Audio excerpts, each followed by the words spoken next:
Now we proceed to sketch a graph of position versus time.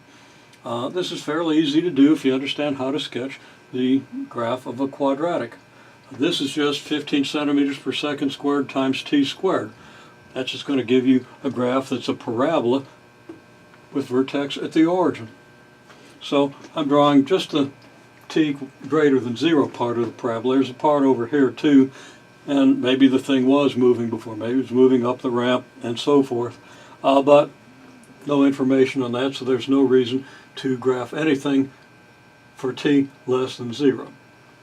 So x1 of t, let's say x1 of t has this graph. Okay, now let's try x2 of t. So I've actually sketched a graph representing x2 of t.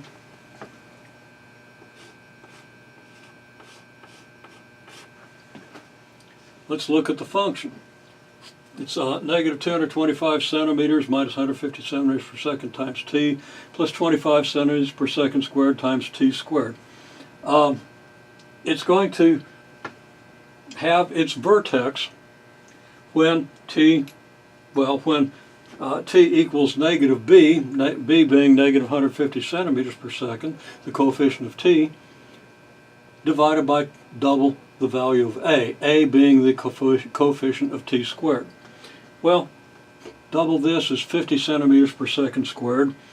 Negative of this is plus 150 centimeters per second, and if you divide plus 150 centimeters per second by 50 centimeters per second squared, you get 3 seconds. So that the vertex occurs when t equals 3 seconds. So the vertex is going to occur on this axis of symmetry. Now let's verify that it occurs on the t-axis, and that's easy to do. You just plug the coordinate, the horizontal coordinate of your axis of symmetry into the function.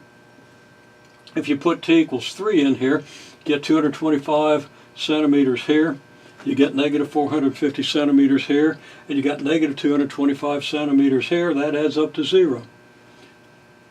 So the vertex is at 3 seconds 0.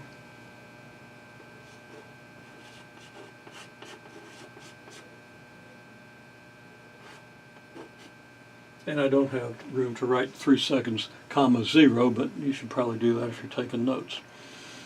Okay, well now let's look at x3 of t. Well, x3 of t has a equals 20 centimeters per second, b equals negative 40 centimeters per second. I'm sorry, a is 20 centimeters per second squared, b is negative 40 centimeters per second.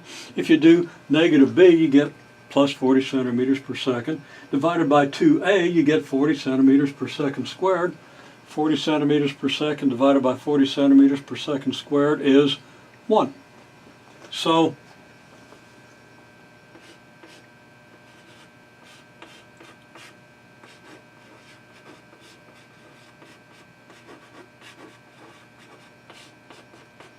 vertex occurs when t equals 1.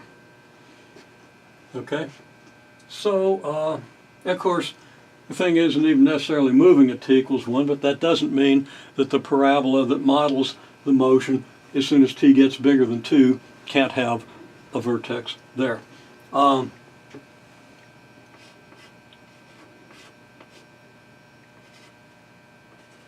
Should put the unit in that 1 second.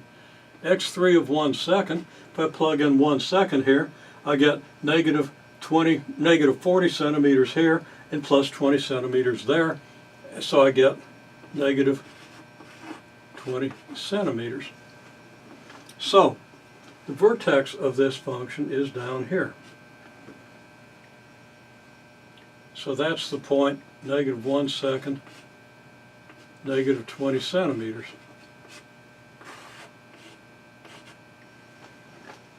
Now, when t equals 2 seconds, as we've seen, this is equal to 0.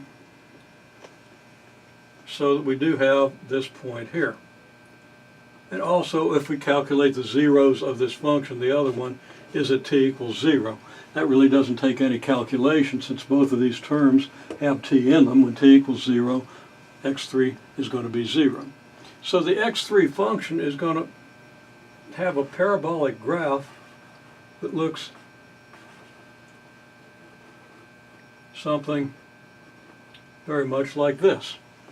And this part of the parabola might look like this. Now, I haven't been careful to graph these functions to scale. Where is negative 20 centimeters on this x scale? We don't know. It could be way down here, or it could be up much closer to the axis. If it's way down here, then the graph is even steeper when it goes through this point. If it's way up here, the graph is less steep.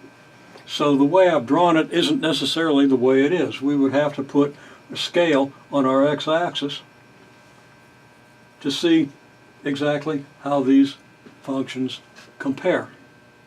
But this is one plausible scenario. Maybe it doesn't correspond to the given initial velocity, but maybe it does. Okay? So we have three graphs. Now, the way I've drawn this graph, it should be pretty clear that it's going to cross this one. Okay, and in fact, that means that the third ball, this being the graph for the third ball, will eventually, actually it starts out, wait a minute, yeah, okay. It starts out 2 seconds behind the first ball. This is the third ball, the first ball. Okay, starts out 2 seconds behind the first ball, so the first ball will be somewhere when this one starts. So right there's where it is. Right there's the x-coordinate of this ball at the beginning. Or at least, you know, this is how you represent it. Okay? However, this thing, the third ball, has a velocity which allows it to quickly begin catching up to the first ball. So we do expect that this graph will cross this graph at some point. Now, if I put this point too low, if it's really supposed to be up here, then the slope at the beginning might be like this, and this graph might actually cross the graph for the second ball. It might or it might not, because the second ball has a greater acceleration, and the way I've drawn the picture, that's really not so. But it would be possible for this second ball to cross the graph, for the graph of the, for the graph of the position of the third ball to cross the graph of the position of the second ball, but then to remain behind the second ball. Okay? And it's not going to always remain ahead of the second ball just because of the accelerations, but you've got to work that out. Okay, so the idea is, if you can graph these three functions, and graph them carefully, and this is something I leave to you, you would have to scale your x-axis to get a good representation of these graphs. You get a good picture of how the balls move, and also a picture that allows you to talk about their velocities. Okay, now, we have the picture. Let's forget the picture for the moment. Let's ask a question. When is the velocity of the third ball equal to the velocity of the first ball, if ever? Well, in the first place, if we look at the situation, the first ball accelerates for 2 seconds before the third ball starts. In 2 seconds, at 30 centimeters per second, which is 30 centimeters per second squared, the first ball is going to get up to 60 centimeters per second, and it's going to go some distance that we could easily calculate. The second ball only starts with a velocity of 40 centimeters per second, so that when it starts, it's not moving as fast as the first ball, and it's, of course, way behind the first ball. So if it's going to catch the first ball, it's got to speed up more quickly than the first ball does, so that eventually its velocity will match excuse me, that of the first ball. And once that happens, its velocity will keep increasing faster than that of the first ball, more rapidly, and the ball will stay faster than the first ball and keep speeding up and eventually pass the first ball. And then, in that case, we would expect this graph to cross this one, unlike the way I sketched it. Okay. Well, we can use simple calculus and simple algebra to determine this. The function for the velocity of the third ball is just the derivative of its position function.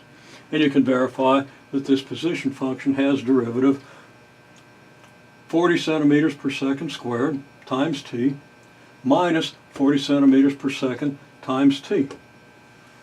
I'm sorry, just minus 40 centimeters per second because we're taking the derivative. Derivative of t is 1. Okay, so clearly the derivative of this function, 40 centimeters per second squared times t, derivative of this function, derivative of this function, 40 centimeters per second squared times t minus 40 centimeters per second. The velocity of the first is just the derivative of 15 centimeters per second squared times t squared. That's just 30 centimeters per second squared times t. This is an equation that we can easily solve for t. Now, I went ahead and did that. Subtract the 30 centimeters per second squared from both sides. You get 10 centimeters per second squared times t, of course. And add 40 centimeters per second to both sides. We get 40 centimeters per second on the other side. And t then is just this divided by this. 40 centimeters per second over 10 centimeters per second squared. Units are centimeters over seconds times reciprocal of the units in the denominator. Seconds squared over centimeters gives us seconds. And I emphasize that we do the algebra of the units. We don't just slap down seconds because we know we're solving for t. These units give us this.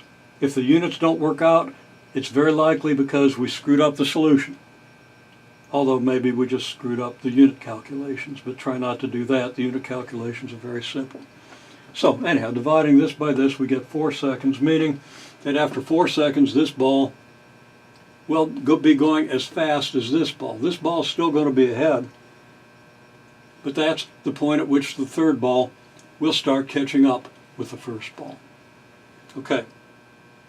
Now, there's another equation we could write, and I'll probably go ahead and do a video on this. When does the third ball catch the first ball? Well, the condition simply is then that x3 of t has to equal x1 of t. x3 of t is the position of this ball at time t.